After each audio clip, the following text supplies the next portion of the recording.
जय हिंद साथियों। आज हम बात करेंगे भारतीय संविधान के एक महत्वपूर्ण टॉपिक संसदीय समितियों की। संसद की समितियों को लेकर अलग अलग एग्जाम्स में अलग अलग प्रश्न पूछे जाते हैं। तो आज हम उन्हीं प्रश्नों और तथ्यों को एनालिसिस करते हुए हल करेंगे, ताकि परीक्षा में इस टॉपिक से कोई भी प्रश्न आता है तो आप उसे देखकर ही कहें कि चलिए 1 नंबर तो पक्का हुआ। तो चलिए अब शुरू करते हैं। सबसे पहले हम ये समझते हैं कि संसदीय समितियां होती क्या हैं और इनका गठन क्यों किया जाता है। तो चलिए पहले इसी पर चर्चा करते हैं कि संसदीय समितियां क्या होती हैं। तो देखिए कि हम सभी जानते ही हैं कि संसद जो है हमारी, संसद को बड़ी मात्रा में और अत्यंत जटिल कार्य करने होते हैं। इन कार्यों के निपटाने के लिए इसके पास समय भी अत्यंत सीमित होता है। और जब संसद के सत्र आयोजित होते हैं तो समय सीमित होने के कारण सभी कार्यों को सत्र में नहीं रखा जा सकता। इसीलिए संसद उन सभी विधायी तथा अन्य मामलों पर जो भी उसके समक्ष आते हैं गहराई के साथ विचार विमर्श नहीं कर सकती। इसीलिए भारतीय संसद के बहुत से काम इन्हें निपटाने के लिए विभिन्न समितियों का गठन किया जाता है। ये गठन संसद के द्वारा किया जाता है, इसीलिए इन्हें संसदीय समितियां कहते हैं। ये जो संसदीय समितियां हैं राजनीतिक स्थिति और लोक लुभावन राय के बिना अपना कार्य करती हैं। संसदीय समितियां विचार विमर्श और जांच करके ये सुनिश्चित करती हैं कि संसद राजनीतिक परिवेश में अपने कुछ संवैधानिक दायित्वों को पूरा करने में सक्षम है। साथ ही सार्वजनिक प्रतिक्रिया प्राप्त करने और विवादास्पद मुद्दों पर राय या फिर सहमति बनाने में भी मदद करती है।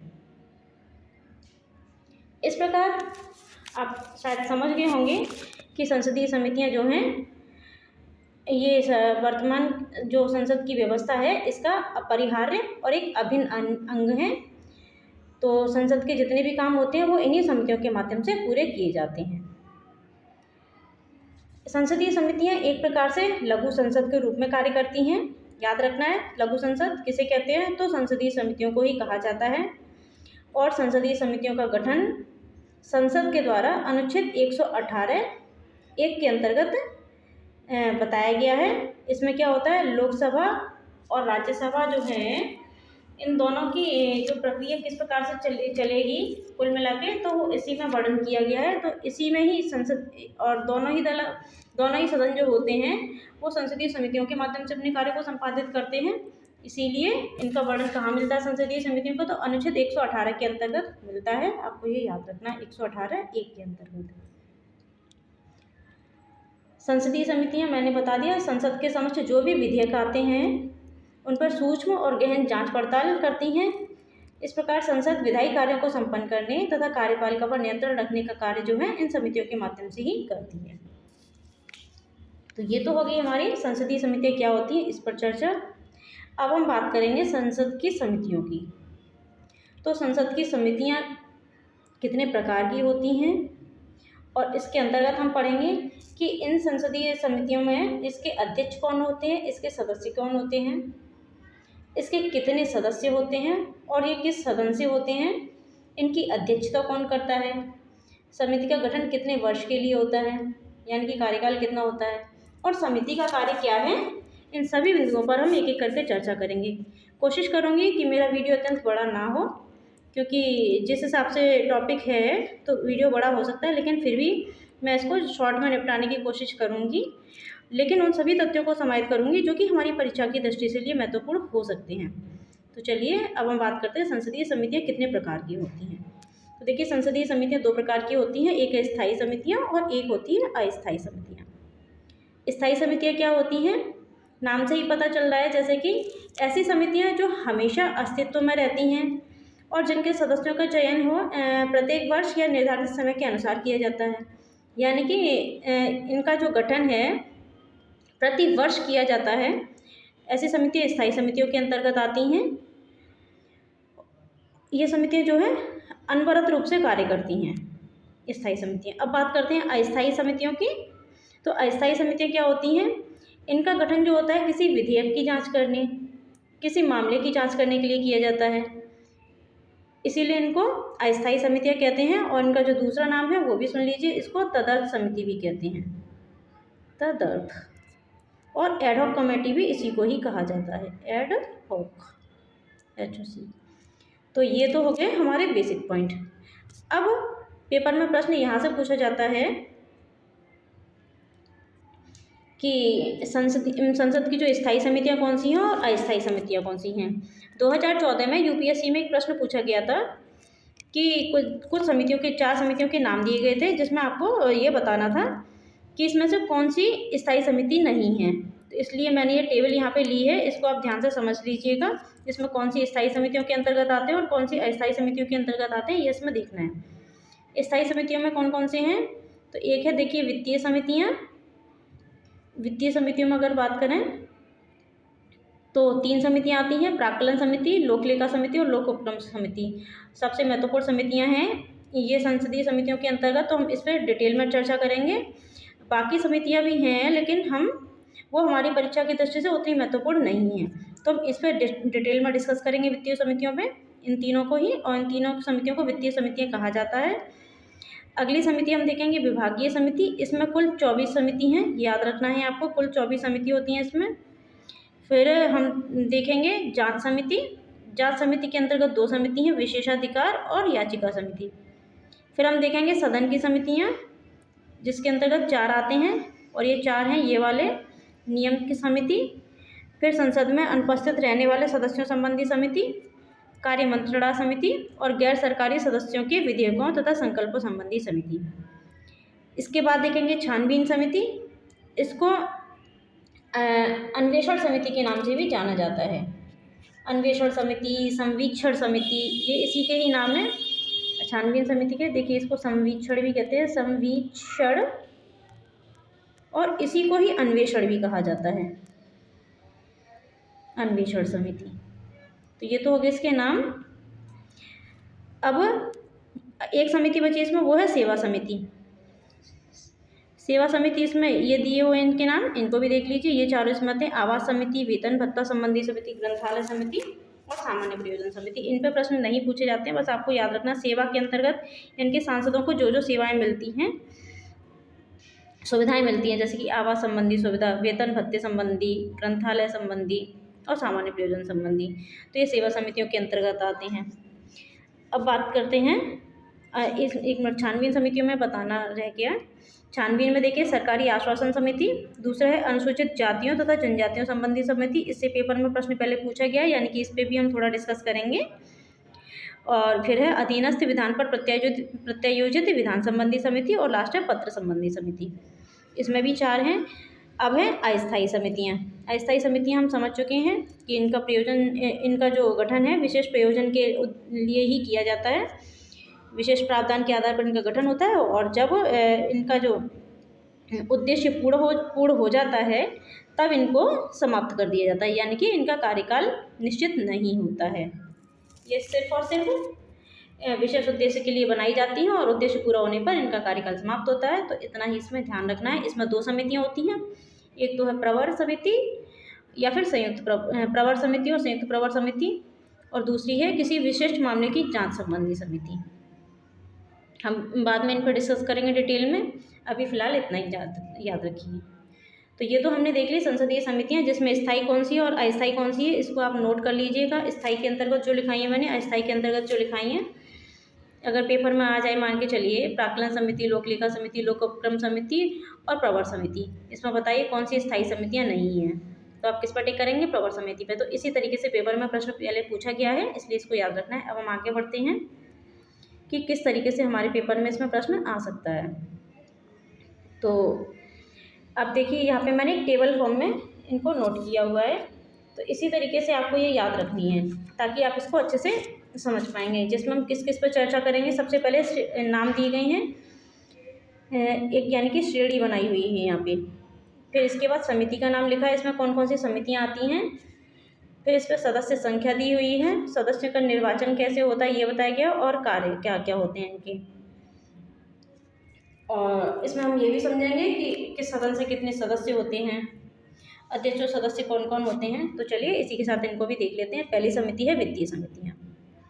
अब वित्तीय समितियाँ क्या होती हैं? वित्तीय समिति में सबसे पहले देखेंगे लोक लेखा समिति। वित्तीय समिति के नाम से ही लग रहा है कि ये तीनों समितियाँ जो हैं इसमें वित्त की बात की गई है। और तीनों समितियाँ कौन सी हैं? लोक लेखा समिति, प्राक्कलन समिति और सार्वजनिक उपक्रम समिति। तो सबसे पहले लोक लेखा समिति को देखते हैं।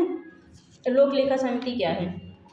लोक लेखा समिति बहुत महत्वपूर्ण है। ध्यान से एक एक पॉइंट को नोट करते हुए चलिएगा, क्योंकि ये संसद की सबसे महत्वपूर्ण एवं पुरानी वित्तीय समिति है और इसे प्राक्कलन समिति, इसकी जुड़वा बहन भी कहा जाता है, याद रखना है।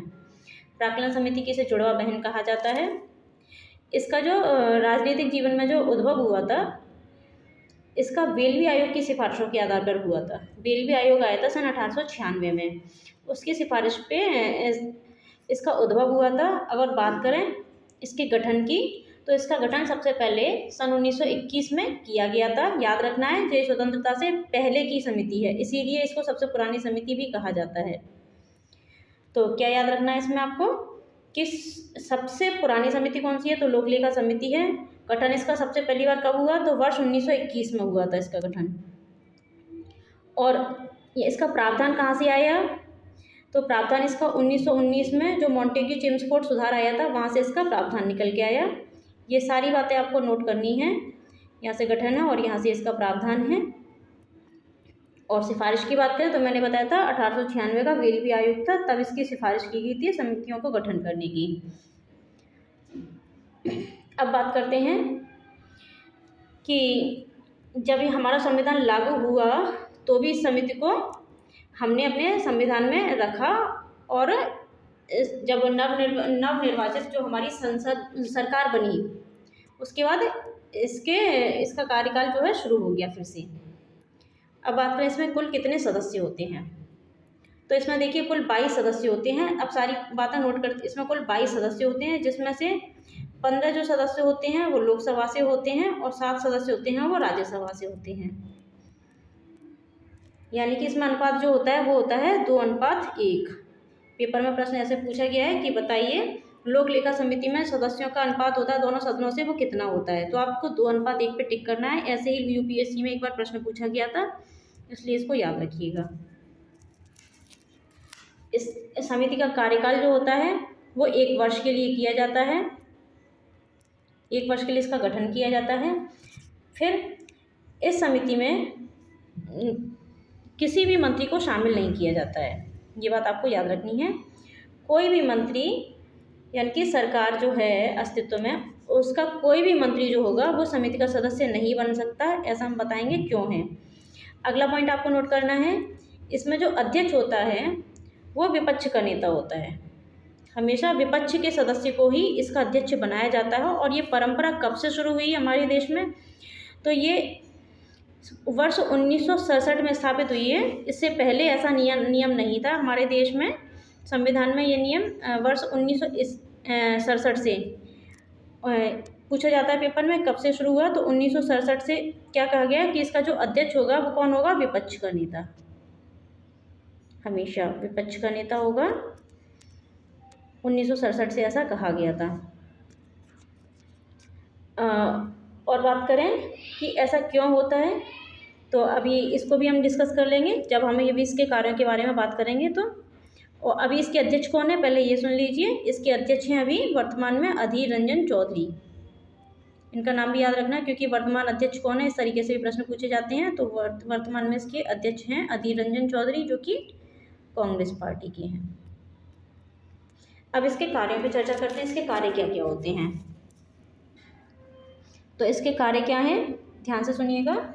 ये जो समिति है केंद्र व राज्य सरकार के जो भी खर्चे किए गए हैं उनकी जांच करती है।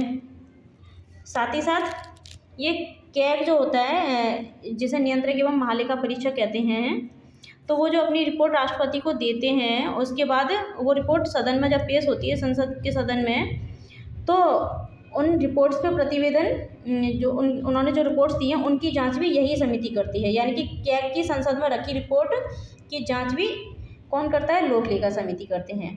इसीलिए इस समिति को क्या कहा जाता है? कैग की मित्र। कैग की मित्र कौन सी समिति है? तो लोक लेखा समिति है। कैग की दार्शनिक भी कहते हैं इसको। कैग का मार्गदर्शक भी कहते हैं इसी समिति को। इसके कई सारे नाम हैं, पहले मैंने नाम बताया, इसे प्राक्कलन समिति की जुड़वा बहन कहते हैं। ये सारे महत्वपूर्ण पॉइंट है, इसको मार्गदर्शक भी कहते हैं कैग का। तो आपको ये सारे पॉइंट जो है नोट कर लेने हैं, क्या क्या मैंने बताए हैं। इसे मार्गदर्शक भी कहा जाता है कैग का। अब इसके और क्या क्या कार्य होते हैं, तो महत्वपूर्ण कार्य जो मैंने बता दिए कि केंद्र और राज्य सरकार ने वित्तीय वर्ष में जो भी उसका आय और व्यय रही है, जो भी खर्चों का हिसाब है, वो लोक लेखा समिति उसकी जांच करती है, और कैग के द्वारा जो भी रिपोर्ट पेश की गई है उसकी जांच करती है। अब आप ही सोचिए, यहाँ से बात ध्यान देने वाली है, क्योंकि ये समिति क्या कर रही है, सरकार के खर्चों की जांच कर रही है। और अगर सरकार का ही कोई व्यक्ति इनकी अध्यक्षता करेगा तो इसकी निष्पक्षता पर संदेह होगा ना। तो ऐसे में हमारे भारत में ये परंपरा विकसित हुई थी 1967 में कि अगर विपक्ष का नेता होगा उसे इसकी अध्यक्षता करने का अवसर दिया जाएगा। इससे क्या होगा, इसका अगर ऐसा होता है तो निष्पक्षता बनी रहेगी, पारदर्शिता आ सकेगी और सरकार पर जनता का विश्वास भी जो है बढ़ेगा। तो ये थी कुछ महत्वपूर्ण बातें। इसीलिए इसमें किसी भी मंत्री को इसका सदस्य नहीं बनाया जाता, क्योंकि अगर देखिए मंत्री इसके सदस्य होंगे और फिर वही मंत्री बाद में क्या करेंगे, जांच करेंगे खर्चों की, तो भ्रष्टाचार की संभावना रहेगी ना, निष्पक्ष नहीं होगा। क्योंकि देखिए भ्रष्टाचार कौन करते हैं, जो सरकार होती है उसके मंत्री ही तो करते हैं। यानी कि अगर मंत्री को ही इसमें सदस्य बना दिया तो निष्पक्षता तो सवाल ही नहीं होगा, संदेह की दृष्टि से देखा जाएगा। इसी वजह से हमारे भारत में जो परंपरा में विकसित हुआ ना कि इसका जो अध्यक्ष होगा वो विपक्ष का नेता रहेगा और कोई भी मंत्री इसमें शामिल नहीं किया जाएगा।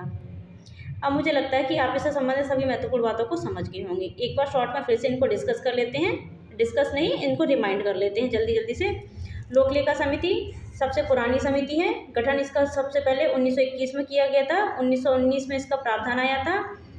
1967 से क्या परिवर्तन इसमें किया गया कि इसका जो अध्यक्ष होगा वो विपक्ष का नेता होगा, यानी कि विपक्ष के सदस्य को ही इसका अध्यक्ष बनाया जाएगा। इस समिति का कार्यकाल जो है 1 वर्ष का होता है। इसमें कुल 22 सदस्य होते हैं, 15 लोकसभा से होते हैं और 7 राज्यसभा से होते हैं। इसका कार्यकाल 1 वर्ष का होता है और कोई भी मंत्री इसमें शामिल नहीं होता है, क्योंकि ये समिति क्या करती है, कैग ने जो भी अपनी रिपोर्ट संसद में रखी है उनकी जाँच करती है और केंद्र और राज्य सरकारों के द्वारा जो भी खर्चे किए गए हैं उनकी जाँच करती है। और अगर इसमें किसी मंत्री को शामिल किया जाएगा तो मंत्री क्या करेंगे, कहीं कहीं से इसमें घोटाले या भ्रष्टाचार का चांस रहेगा। इसी वजह से इसमें ना तो मंत्री को शामिल किया जाता है और इसमें अध्यक्ष भी जो है विपक्ष के सदस्य को ही बनाया जाता है। अब हम इसको प्राक्कलन समिति की जुड़वा बहन कहते हैं। कैग की मित्र, दार्शनिक, मार्गदर्शक, ये सब इसी के ही नाम है। और वर्तमान में इसके अध्यक्ष कौन है, तो अधीर रंजन चौधरी जो है इसके वर्तमान में अध्यक्ष हैं। अगली समिति की बात करते हैं। अब देखते हैं प्राक्कलन समिति। प्राक्कलन समिति जो है ये कब अस्तित्व में आई थी। प्राक्कलन समिति सबसे बड़ी समिति है, स्थायी समिति की सबसे बड़ी समिति प्राक्कलन समिति है, जिसमें 30 सदस्य होते हैं। कितने सदस्य होते हैं, कुल 30 सदस्य होते हैं। और ये 30 सदस्य सभी के सभी कहाँ से होते हैं, लोकसभा से होते हैं, राज्यसभा से कोई भी सदस्य नहीं होता है, इसीलिए सबसे बड़ी समिति है। यानी कि इसका गठन केवल और केवल लोकसभा में ही किया जाता है। अब बात करें तो इसका प्रावधान कहाँ से आया, यानी कि इस समिति का गठन कब किया गया पहली बार, तो देखिए सन 1950 में जब हमारा संविधान लागू हो गया था, तो संविधान लागू होने के बाद जो पूर्व वित्त मंत्री थे जॉन मथाई, उन्हीं की सिफारिश पर सन 1950 में इस समिति का गठन जो है किया गया था। कब किया गया, तो 1950 में इसका गठन किया गया, जॉन मथाई की सिफारिश पर किया गया था, वित्त मंत्री थे जो। इसका गठन जो है लोकसभा में बजट प्रस्तुत किए जाने के बाद होता है, ये याद रखना है। और वही बात है कि इसका कार्यकाल भी कितना, 1 वर्ष का होता है। और फिर से महत्वपूर्ण बात कि कोई भी मंत्री इसमें शामिल नहीं होता, याद रखना है, इसमें भी कोई मंत्री शामिल नहीं है। और इसका कार्य क्या है, तो बजट में विभागों द्वारा जो भी अनुमान रखे जाते हैं उनकी जांच करती है, फिर उनकी कटौती करती है। अभी बताएंगे ऐसा कैसे होता है। तो देखिए यहाँ से जो भी बजट सरकार मंत्रियों के द्वारा जो बजट पेश किए जाते हैं, बजट के जो अनुमान पेश किए जाते हैं, जब हमारा बजट पेश होता है तो मंत्रियों के द्वारा अपने अपने विभागों से अपने अनुमान पेश किए जाते हैं कि अपने अपने विभाग के लिए उन्हें कितना बजट चाहिए। उसके बाद वो बजट जो हैं वो अनुमान किसके सामने पेश होते हैं, प्राक्कलन समिति के सामने उनको पेश किया जाता है। और ये जो समिति होती है उन अनुमानों की क्या करती है, जाँच करती है। क्योंकि ये जो पैसा होता है सरकारी राजस्व, ये जन कल्याणकारी कार्यों के लिए खर्च किया जा रहा है। क्या इसको ये इतना पैसा सही अनुपात में खर्च किया जा रहा है, इतनी आवश्यकता है या नहीं, उसकी जांच करती है, उसका हिसाब लगाती है प्राक्कलन समिति। फिर उसी के इसमें कटौती भी करती है, और इसीलिए इस समिति को कटौती समिति अथवा मित व्ययिता समिति भी कहते हैं। ये भी प्रश्न पूछा गया कि किस समिति को मित व्ययिता समिति कहते हैं, तो इसीलिए प्राक्कलन समिति को मित व्ययिता समिति भी कहते हैं, क्योंकि ये बजट के अनुमान में कटौती करती है। अब बात करें कि वर्तमान में इसके अध्यक्ष कौन है प्राक्कलन समिति के, तो वो हैं गिरीश बापट। इनका नाम भी आपको याद रखना है, गिरीश बापट, ये इसके वर्तमान में अध्यक्ष हैं। तो प्राक्कलन समिति से संबंधित सभी महत्वपूर्ण बातें हम डिस्कस कर चुके हैं। एक बार इसका फिर से रिवीजन कर लेते हैं। गठन कब हुआ? 1950 से जॉन मथाई की सिफारिश पर किया गया था। सभी सदस्य लोकसभा से होते हैं, 30 सदस्य होते हैं कुल। कार्यकाल इसमें 1 वर्ष होता है, कोई भी मंत्री इसमें शामिल नहीं होता है। और ये समिति क्या करती है? बजट में विभागों द्वारा रखे गए अनुमानों की जाँच करती है, और अगर इसमें मंत्री शामिल होंगे तो उनके द्वारा जो भी अनुमान पेश किए गए हैं फिर उसमें कटौती नहीं हो पाएगी, इसीलिए इसमें किसी भी मंत्री को शामिल नहीं किया जा सकता है। और ये कटौती फिर उनके रखे गए अनुमानों में कटौती भी करती है, इसीलिए इसको क्या कहते हैं? मित व्ययिता समिति कहते हैं। और वर्तमान में इसके अध्यक्ष कौन है? तो गिरीश बापट। कौन है? नाम याद रखना है, गिरीश बापट बताया मैंने, वर्तमान में इसके अध्यक्ष हैं। अब देखते हैं हम अगली समिति, वो है सार्वजनिक उपक्रम समिति। सार्वजनिक उपक्रम समिति में क्या देखना है? इस समिति का जो गठन है श्री कृष्ण मेनन समिति की सिफारिश पर किया गया था। कृष्ण मेनन समिति की सिफारिश पर ये पूछे गए हैं कि किसकी सिफारिश पर कौन सी समिति का गठन किया गया। तो श्री कृष्ण मेनन समिति, कृष्ण मेनन थे, उनकी सिफारिश पर इस समिति का गठन किया गया था। वर्ष 1964 में किया गया था। सबसे पहले वर्ष 1964 में इस समिति के गठन का श्रेय जो है बात करें तो उसमें लोकसभा के अध्यक्ष कौन थे? जीवी मावलंकर थे, उनके द्वारा फिर इसका गठन किया गया था। एक बात मैं यहाँ से महत्वपूर्ण है जो बता दूँ, देखिए चाहे जितनी भी कमेटी हैं, जो भी पार्लियामेंट्री कमेटी यानी कि संसदीय समिति बनती हैं, उन सभी के द्वारा जो है अपनी रिपोर्ट सीधे संसद में पेश किए जाते हैं। जैसे कैग अपनी रिपोर्ट पहले राष्ट्रपति को देते हैं, उसके बाद राष्ट्रपति उनको संसद में रखते हैं। लेकिन संसदीय समितियां होती हैं, चूँकि ये संसद के लिए काम करती हैं, तो ये अपनी रिपोर्ट सिर्फ और सिर्फ संसद में ही पेश करती है, राष्ट्रपति के सामने नहीं रखती हैं। और इनमें जो अध्यक्ष और सदस्यों का चुनाव किस प्रकार होता है, तो देखिए सभी का जो है अध्यक्ष और सदस्य जो हैं ये लोकसभा अध्यक्ष के द्वारा चुने जाते हैं, याद रखना है। अगर ऐसी समितियां जिसमें दोनों सदनों से सदस्य आ रहे हैं तो उसमें सदस्यों का चुनाव जो होता है हमेशा लोकसभा अध्यक्ष के द्वारा ही किया जाता है। और अगर अलग अलग सदनों में इनका गठन किया जा रहा है तो लोकसभा में तो लोकसभा के अध्यक्ष द्वारा और राज्यसभा में सभापति के द्वारा इनके अध्यक्ष को नियुक्त किया जाता है। और इनके जो सदस्य होते हैं उनको जो संसद के सदस्य हैं, संसद सदस्यों के द्वारा ही नामित किया जाता है, यानी कि संसद के सदस्य ही उनको निर्वाचित करते हैं। तो ये भी महत्वपूर्ण पॉइंट है, इनसे भी प्रश्न पूछे गए हैं, इनको भी नोट कर लीजिएगा।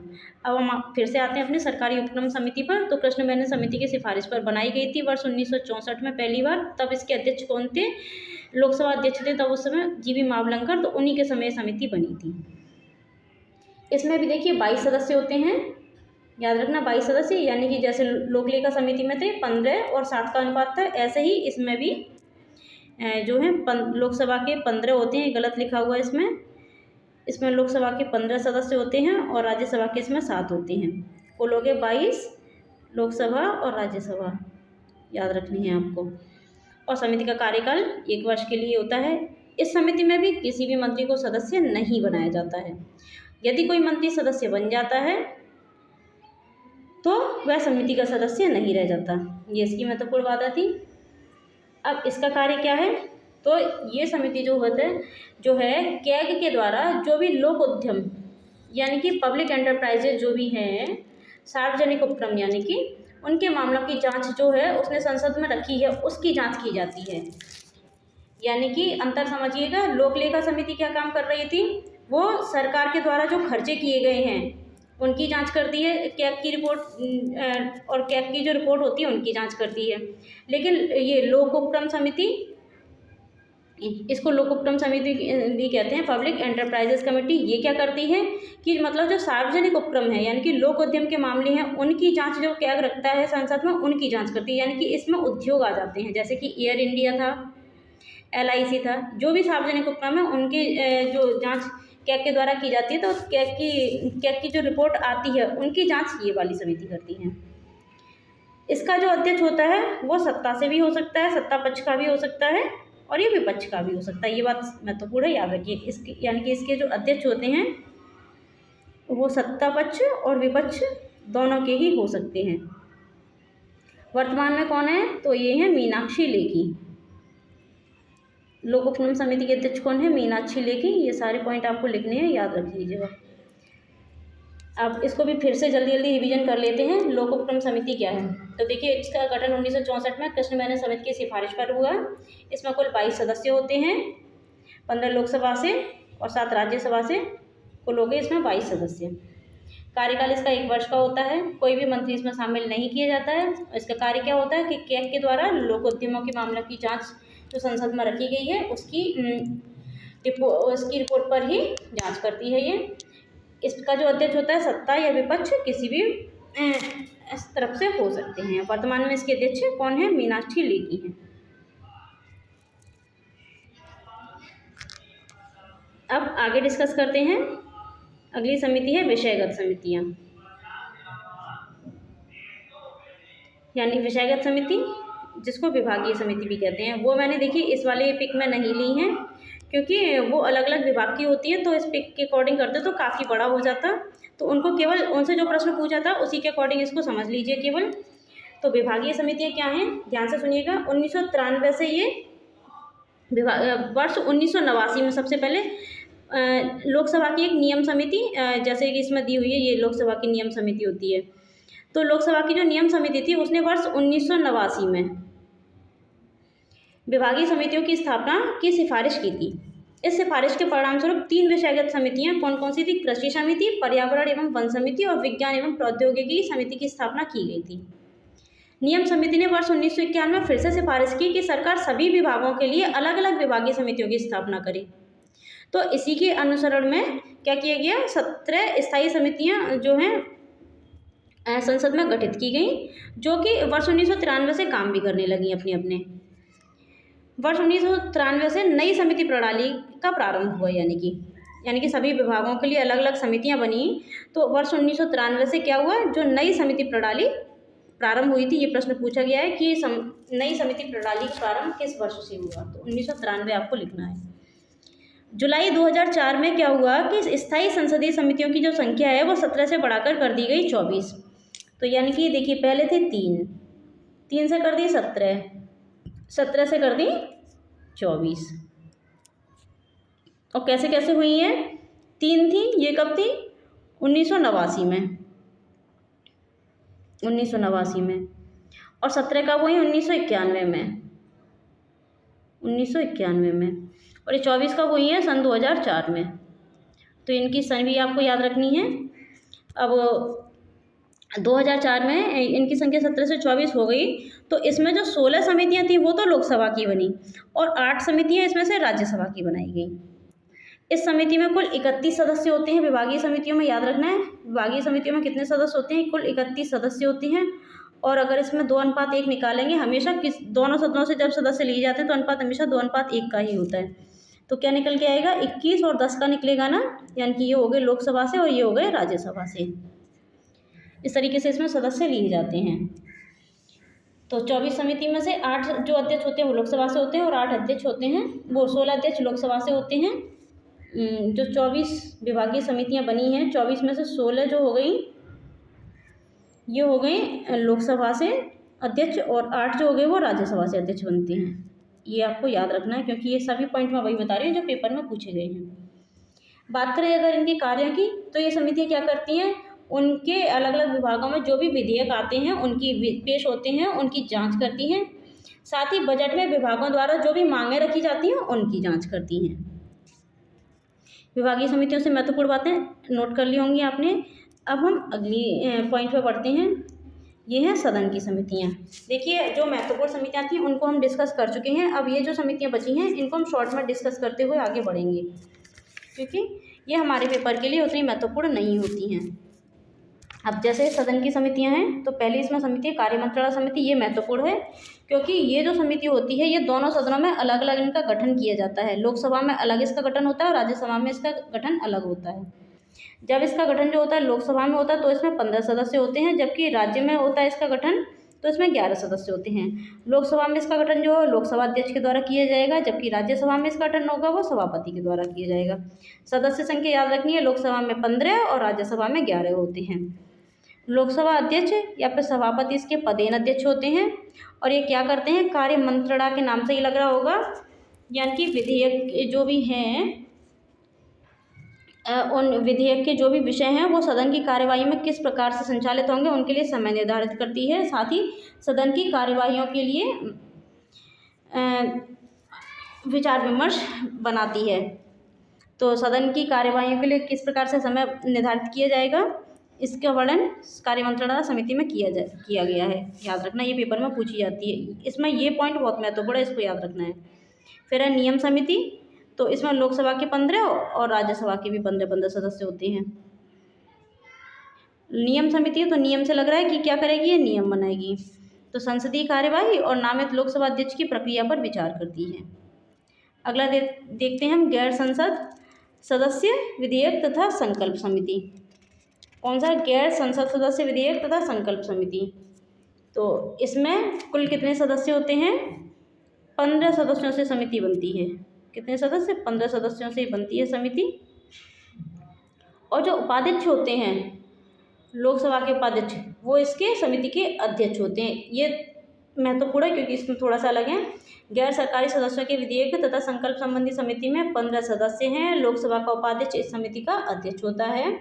और बात करें इनके कार्यों की, तो ये क्या करते हैं, सदस्यों द्वारा प्रस्तुत जो संविधान संशोधन विधेयक हैं उनकी जांच करती है। साथ ही गैर सरकारी विधेयकों का वर्गीकरण करती है और समय का निर्धारण करती है।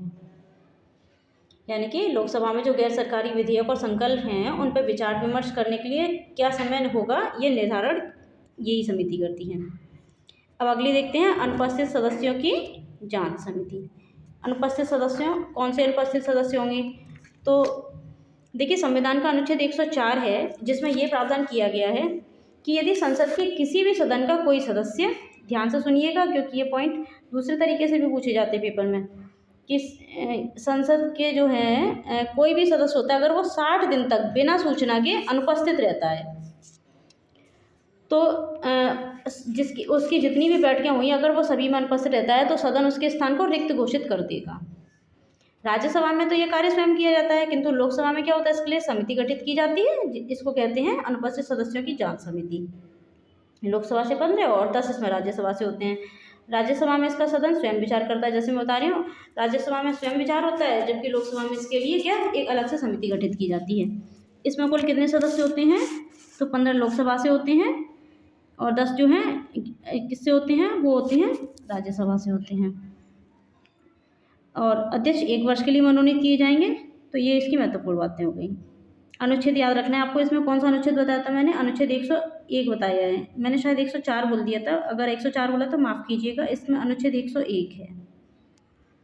अनुच्छेद 101 में क्या प्रावधान है कि यदि संसद के किसी सदन का कोई भी सदस्य जो है बिना सूचना के 60 दिन तक अनुपस्थित रहता है तो सदन उसके स्थान को रिक्त घोषित कर सकता है। अगली समिति हम देखते हैं जांच समिति, जिसमें आती है याचिका समिति और विशेषाधिकार समिति। याचिका समिति की अगर हम बात करें तो देखिए इसमें 15 लोकसभा से हैं और 10 राज्यसभा से हैं। महत्वपूर्ण नहीं है पेपर के लिए, इसलिए इसको शॉर्ट में डिस्कस करूंगी। लोकसभा अध्यक्ष द्वारा नामित किए जाते हैं इसके सदस्य। विशेषाधिकार समिति ये महत्वपूर्ण है पेपर के लिए, इसलिए इसको समझ लीजिएगा। विशेषाधिकार समिति क्या है?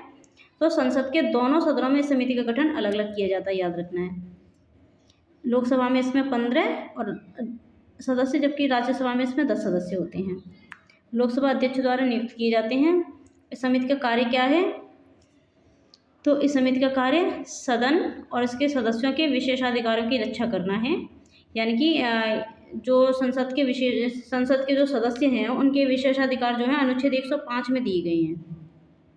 तो आपको याद रखना है जो अनुच्छेद 105 है वो भी यहाँ पे मेंशन किया जाएगा विशेषाधिकार समिति में। वो क्या कहता है कि जो भी सदस्यों के विशेषाधिकार हैं उनकी रक्षा की जाए। तो ये समिति विशेषाधिकारों के उल्लंघन के मामलों की ही जांच करती है, कि आपको याद रखना है। संसद के जो भी सदन हैं उसके अध्यक्ष द्वारा विशेषाधिकार उल्लंघन से संबंधित प्रेषित मामलों की जांच विशेषाधिकार समिति के द्वारा की जाती है। अनुच्छेद 105 इस पर वर्णन है, याद रखिएगा। अगली समिति देखते हैं, वो है संवीक्षण समिति, जिसको क्या बताया था मैंने, संवीक्षण समिति को क्या कहते हैं, अन्वेषण समिति बताया था। और इसी को क्या बताया था मैंने, छानबीन समिति कहते हैं। जिसमें कौन कौन से नाम आ जाएंगे, एक है आश्वासन समिति। आश्वासन समिति में अगर हम बात करें तो लोकसभा की समिति में इसमें 15 सदस्य होते हैं, और जबकि इसमें नहीं, आश्वासन समिति में 15 सदस्य होते हैं। देखिए ये संवीक्षण समिति में केवल एक ही महत्वपूर्ण, वो भी इसमें ये नहीं, उसको मैं अलग से बताती हूँ अभी। जो महत्वपूर्ण है अनुसूचित जाति और जनजाति वाली, तो सरकारी आश्वासन समिति में लोकसभा में हो गए 15 सदस्य, नियुक्ति होगी इसकी 1 वर्ष के लिए। काम क्या करेंगे ये, तो शासन और मंत्रिमंडल के सदस्यों द्वारा समय समय पर जो भी आश्वासन दिए जाते हैं तो उन्होंने इन आश्वासनों को अपने को कितनी सीमा तक पूरा किया है, ये समिति यही जांच करती है। अधीनस्थ विधान संबंधी समिति देखिए महत्वपूर्ण नहीं है, मैं इनको डिस्कस नहीं कर रही, बस आप देख लीजिएगा। ये और ये इनको आप ऐसे ही देख लीजिएगा, पेपर में नहीं पूछे जाते हैं। सेवा समिति, ये मैंने शुरू में ही आपको बता दिया है कि सेवा समिति में क्या बताया जाता है, उनके आवास, वेतन, भत्ते, उनको जो भी सुविधाएं मिलती हैं सांसदों को उनके संबंध में सेवा समितियां बनाई जाती हैं। अब इसमें महत्वपूर्ण समिति है संवीक्षण समिति में, उसको देख लीजिए कौन सी है, अनुसूचित जाति यानी कि SC और अनुसूचित जनजाति यानी कि ST। तो अनुसूचित जातियों तथा अनुसूचित जनजातियों संबंधी समिति वो किस में आती है, संवीक्षण समिति में आती है। इसमें क्या होता है, ये जो समिति होती है अनुसूचित जाति और जनजातियों के कल्याण संबंधी समिति, इसमें सदस्य जो होते हैं लोकसभा से 20 सदस्य होते हैं इसमें कुल, और राज्यसभा से इसमें 10 सदस्य होते हैं, क्योंकि अनुपात 2:1 का होगा ना, तो 20 और 10 2:1 यानी कि कुल इसमें 30 सदस्य हो गए, ये आपको याद रखना है। और ये समिति क्या कार्य करती है, तो SC और ST के संबंध में जो भी विशेष विधेयक पेश किए जाते हैं, जो भी रिपोर्ट है उन्हीं की जाँच करती है। साथ ही ये जो समिति है संघ राज्य क्षेत्र में जहाँ जनजातियों का बाहुल्य होता है तो उनके लिए जो भी कार्यक्रम चलाए जा रहे होते हैं तो वो किस हद तक प्रभावी हुए हैं उनके निष्पादन की भी जांच करती है। तो हम महत्वपूर्ण समितियों को डिस्कस कर चुके हैं। अब हम बात करते हैं इसमें अस्थायी समितियों की। अस्थायी समितियों को और थोड़ा सा देख लेते हैं शॉर्ट में। अब इसमें सबसे पहले दी गई है प्रवर और संयुक्त समिति। इसको हम ऐसे समझते हैं, देखिए प्रवर, एक तरफ तो हम इसमें प्रवर लिखते हैं और दूसरी होती है संयुक्त प्रवर समिति। संयुक्त प्रवर समिति, इसमें केवल प्रवर लिखा है, इसमें संयुक्त प्रवर लिखा है। इसमें क्या क्या है, देखिए जब प्रवर समिति बनती है तो ये दोनों सदनों में अलग अलग इसका गठन होता है। क्या बता रही हूँ मैं कि जब प्रवर समिति बनती है तो दोनों सदनों में इसका गठन जो है अलग अलग होता है। तब इसमें होते हैं 30 लोकसभा में होंगे और 30 ही जो होंगे राज्यसभा में इसके सदस्य होंगे, उसको कहते हैं प्रवर समिति। और जब संयुक्त यानी कि दोनों सदनों के सदस्य जब होते हैं शामिल तो इसमें अनुपात वही 2:1 वाला आ जाता है, यानी कि 30 होंगे लोकसभा से और 15 होंगे वो राज्यसभा से होंगे, तब इसको संयुक्त प्रवर समिति कहती है। और इनका कार्य क्या होता है, संयुक्त प्रवर समिति ये जो होती हैं संसद में जो विधेयक पेश किए जाते हैं तो उन विधेयकों की जाँच कौन सी समिति करती है, तो संयुक्त और प्रवर समितियाँ ही विधेयकों की जांच के लिए समितियाँ बनाई जाती हैं। जैसे कि देखिए GST के लिए समिति बनी थी, ये प्रवर समिति GST के लिए बनी थी। और ऐसे ही जब मोदी जी की सरकार आई थी तो कौन सी समिति बनी थी, भूमि अधिग्रहण बिल को लेकर संयुक्त प्रवर समिति बनाई गई थी। तो ये बिल से संबंधित समितियाँ थी, यानी कि विधेयक से संबंधित समितियाँ थी, तो इसको प्रवर और संयुक्त समिति कहते हैं। अब हम बात करते हैं किसी विशिष्ट मामले की जांच संबंधी समिति की। तो इसी प्रकार से ये भी 2 प्रकार की होती हैं। इसमें एक होती है वो होती है संसदीय समिति, याद रखिए महत्वपूर्ण, क्योंकि अब ये चर्चा में है। और एक होती है संयुक्त संसदीय समिति। संयुक्त संसदीय समिति ये क्या होती हैं?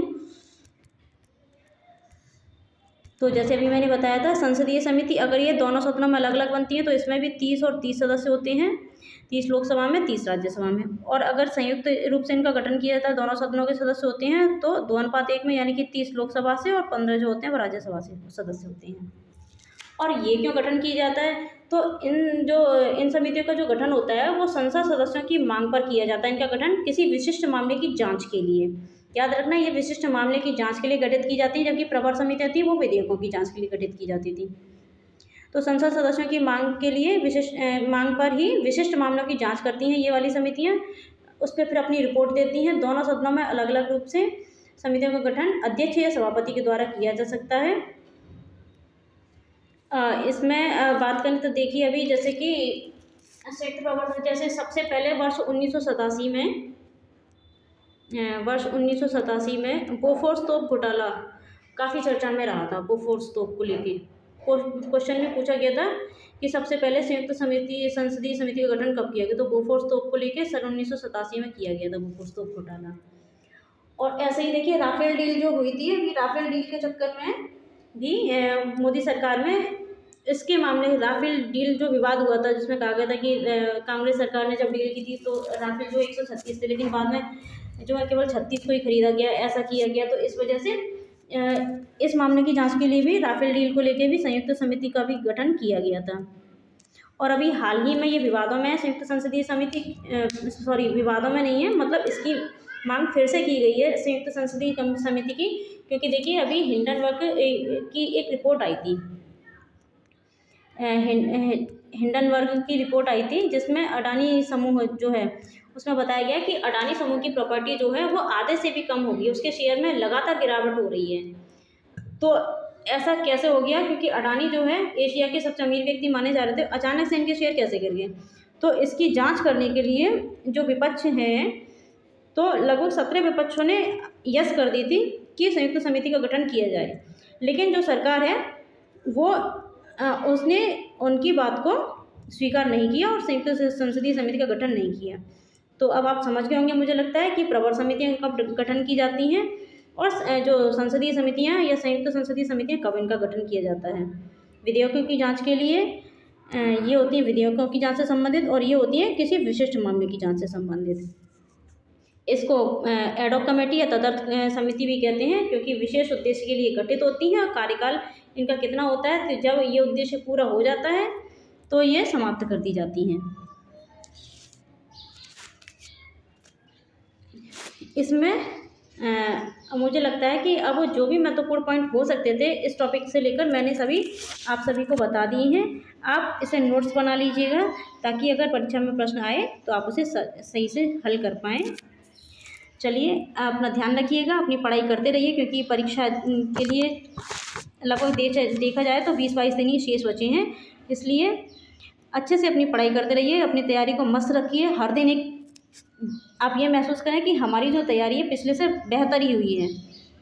तो मिलते हैं फिर से एक नई वीडियो में, तब तक के लिए अपना ध्यान रखिए, मस्त रहिए और पढ़ाई करिए जम के। धन्यवाद।